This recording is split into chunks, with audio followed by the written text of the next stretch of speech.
Bienvenue à la ferme des Parichets. Donc avec mes parents, mon père et ma mère, on est producteurs d'œufs de plein air. Donc on a à peu près 10 000 poules pondeuses en plein air. Il faut savoir qu'une poule arrive chez nous, elle a à peu près 18 semaines. Elle va rester ici pendant 11 à 12 mois, le temps de faire un premier cycle de ponte. Pendant une journée à peu près typique, il y a un premier passage alimentaire pour qu'elle puisse se nourrir en début de matinée. Pendant les 4 premières heures à peu près, de 6 h à midi, elle va pondre. Donc il y a un endroit spécifique dans le bâtiment qu'on appelle le pondoir.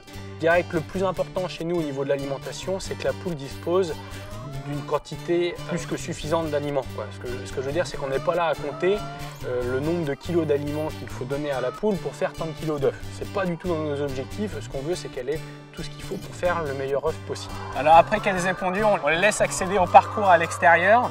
Donc ceux du début de l'après-midi jusqu'à peu près à la fin de la journée, à la tombée de la nuit exactement. Elles rentrent naturellement à la tombée de la nuit. Donc le calibrage des œufs, il y a différentes étapes.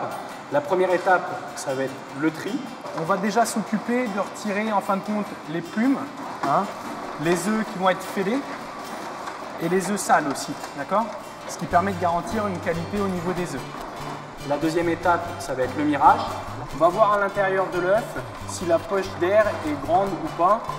L'intérêt, c'est surtout au niveau de la fraîcheur des œufs. La troisième, le marquage. Donc le premier symbole, c'est un chiffre qui va donner le type d'élevage dans lequel a été pondu l'œuf.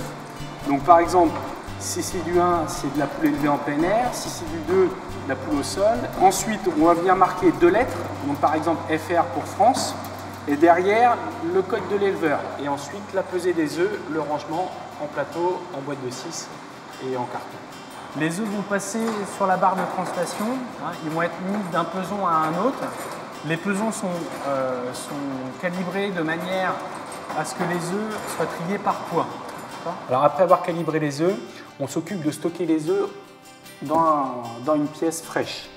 L'objectif, ça va être de mettre les œufs dans une température comprise entre 5 et 15 degrés, qui est la température optimum de conservation des œufs pendant les 28 premiers jours. Il faut savoir qu'un œuf reste extra frais les 10 premiers jours après la date de ponte.